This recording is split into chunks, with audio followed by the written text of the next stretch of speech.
Imagine a clothing brand that explicitly told the world, "We only want beautiful, popular, and thin people wearing our clothes. If you're overweight or not cool enough, stay away." In the early 2000s, Abercrombie & Fitch was an absolute empire. It wasn't just a store, it was a cult. But behind the dim lighting and heavy cologne lay a toxic corporate ideology driven by one man's extreme ego. An ego that would eventually trigger a multi-billion-dollar collapse. To understand the downfall, we first need to look at their genius and highly controversial strategy.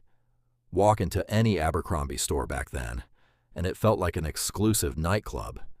The windows were blacked out, the music was blasting, and the air was filled with a constant mist of their signature perfume. They sold basic t-shirts and ripped jeans for insane prices, yet every teenager in America desperately wanted one.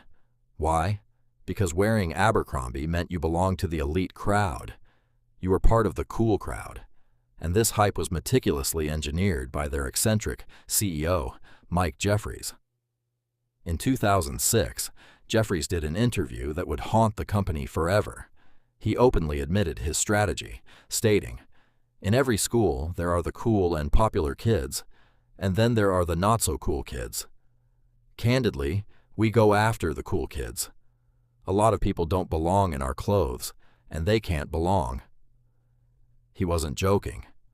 Abercrombie strictly refused to manufacture XL or XXL sizes for women. Jeffries simply did not want plus-sized women representing his brand.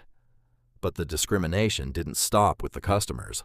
It was embedded deep within their hiring process. Corporate managers were given a strict look policy guide. Employees were rated on their physical attractiveness.